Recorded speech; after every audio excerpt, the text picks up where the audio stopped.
The Catholic Church is actually made up of 24 expressions of the Catholic faith, one Western called the Latin Church, and 23 Eastern Catholic churches. And we are all fully united under the Pope. What makes us different is mainly our liturgies, spiritual traditions, and cultural expressions of the same Catholic faith. So today I'm sharing my experience attending a Byzantine Catholic Divine Liturgy, which is one of the oldest and beautiful expressions of worship in the church. The church that I went to was using the Divine Liturgy of St. John Chrysostom, and it is the main form of worship in the Byzantine Rite used by many Eastern Catholic churches around the world. So now let's get into my personal experience. So right off the bat, what I thought was really interesting is that I thought it was going to be like extremely different, and it was different, but I just thought it was going to be like very different, if that makes sense. So they do speak another language at this church, but I went specifically to the English one. And one thing off the bat that was different is that everything that they said was sung. The church was also really beautiful. It had a lot of icons, which is something that I was expecting to see because it is Eastern Catholic. So there was like a beautiful, huge icon in the center, a lot of different smaller icons. But yeah, the sanctuary area, it was very beautiful. I also thought that it was going to be super long, what I understood from like other people explaining the liturgy online and stuff. But this church that I went to specifically in Toronto, it wasn't. It was exactly an hour, so it wasn't long at all. And in fact, like the homily, it was really good actually. I liked the priest that was there and I liked his homily, but it was like super short. I've never seen such a short homily before, like ever. It must have been like exactly 5 minutes or something. I don't know, it just seemed super short, but it was good. It was just really short, which was really interesting. But yeah, everything else took up the hour basically. Of course, because it was English, I was able to really follow along. I knew exactly where we were. Now, they do use different words, I find. For example, when we said the creed out loud, I noticed a few words were different than what I normally say. So all that to say is that it's very similar, yet a little bit different. Another thing that was different is that most of the time, the priest is facing the altar, is facing the east. And then there were times when he would turn around and face the congregation, of course, when he did his homily, and then a few other times. So I felt like he was going back and forth between facing the congregation and then facing the altar. So that was something that was different. Most of the time he was facing the altar. It was just like coming back and forth though, I noticed. Also, when he was doing the homily, the whole time he was holding a crucifix in his hand while speaking. I've noticed that before. Like I've seen interviews online of, you know, Eastern Catholics, and they would be doing that, holding the crucifix, which I think is really cool, honestly. I really like that. So yeah, so he would do that. Also, another thing is like the incense. That was like a big part of it, I feel like. From the very beginning of the Mass until the end, he always had the incense with him and he was constantly using it all the time. Another thing that was different is that we're doing the sign of the cross like a lot. Like I felt like we did it so many times. And then, you know, Eastern Catholics do the sign of the cross a little bit differently. So if you guys don't already know this, I'm sure you guys already do, but if you don't, like the Latin Church, we pretty much just do the sign of the cross like this. So with the Eastern Church, they do it a little bit differently. A lot of the times they use their three hands, like the three fingers, not three hands, three fingers. And then they do the sign of the cross, but they're going this way. So instead of going like basically left, right, they go right, left. So that's the difference. So they'll use the three fingers together and then they'll go like that. Another thing is sometimes they'll do 3 times in a row. So you're doing 3 signs of the cross in a row. And it's not like they did that all the time, but I noticed that.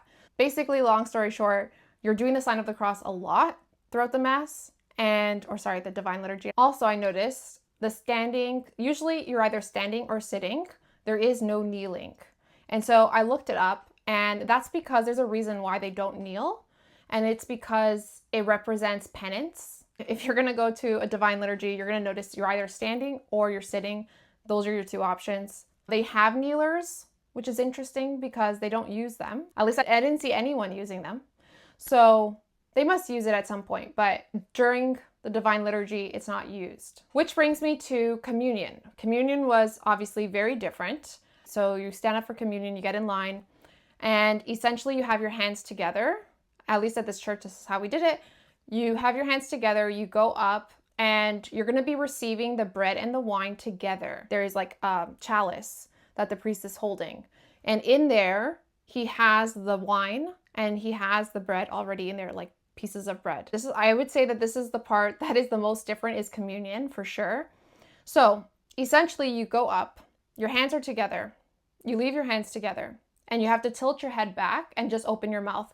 You're not sticking out your tongue, nothing like that. You're simply just opening your mouth and tilting your head back so that, because he has a spoon that has the bread and the wine together. And so the reason why you're doing that, you're opening wide, tilting your head back so that he can place the spoon in the middle of your mouth and just flick it in. Yeah, so I'm just explaining the details for anyone who has never been and wants to experience it and doesn't want to be cut off guard and know exactly what happens. That's exactly what happens. And then once you're done, you do the sign of the cross, but you want to stand to the side because you don't want to, of course, risk hitting the chalice or the spoon or anything like that. So go to the side, do the sign of the cross, and that's it. I really liked the communion experience. Very different. I guess I was really excited, if I'm being honest. I was really excited because I've never received the blood. So obviously I understand that with the Eucharist, it is the body and blood, right? But I've always I always had that desire to receive both the bread and wine, like the two species. And so I was looking forward to this Divine Liturgy because I was going to be able to receive both. And I've never got to experience that yet in my life. It was a very magical experience, and I think it was for that reason. Like, I was just really looking forward to receiving both species, so I got the chance to do that. Now, it's not to say, for anyone who is watching this, maybe is a little confused, it's not to say that in the Latin Church, not possible. Of course, there are times where they give both species. It's just not as common in today's world, I find. I think they used to do that more back in the day, and because of that, most people don't get to experience receiving both species. You would not bend your knee going to receive the Lord in communion in the Eastern Church because it's considered inappropriate. The standing position is actually the appropriate position because it also represents resurrection. So that is the proper posture to receive communion. Again, this is the tradition of the Eastern churches, so just keep that in mind. So they also did have books in their pews that you could use to follow along, to say the responses for prayers, things of that nature. I think they had the readings in there as well. Again, you will have to sing everything because everything was sung. Your response when the priest speaking to you, like every single thing was sung. The only thing that was not sung was when the priest was saying his homily. He just spoke the homily, he didn't sing it. All right, and now in terms of like my experience with the church itself, like the community and things of that nature, it was definitely a smaller crowd, not very busy. A little bit of an older crowd too, like very few young people, but some young people. But they were extremely nice. So at the end, he did give some announcements, which were different too, actually. His announcements are so interesting. Like, they were pretty much all about Vatican news. So I thought that was interesting. I like that. And then after that, he invited everyone to go downstairs for coffee. So that must be something that they do to build community and things of that nature. When I was leaving, one lady did stop me to invite me to go downstairs. So yeah, I felt like they were very nice. They were very welcoming. I really liked the experience at this church as well. Overall, I'm glad I went. I got to experience the Divine Liturgy, which is very different. But the beauty is it's all Catholic, right? So with the Catholic Church, there are so many different expressions of faith, so many different traditions, just based off of where you are in the world, because of course we're all so different, but we're all united. And so it's really beautiful to be able to go and experience these different liturgies, just to see how different Catholics celebrate around the world. There is so many different Eastern rites. With the Western rites, there's really only two liturgies, right? Of course, the TLM and the Novus Ordo, but with the Eastern churches, there are so many different ones. And so I definitely would like to check out different ones in the future as well. I hope you guys all have an amazing day today. See you guys in the next one, and God bless.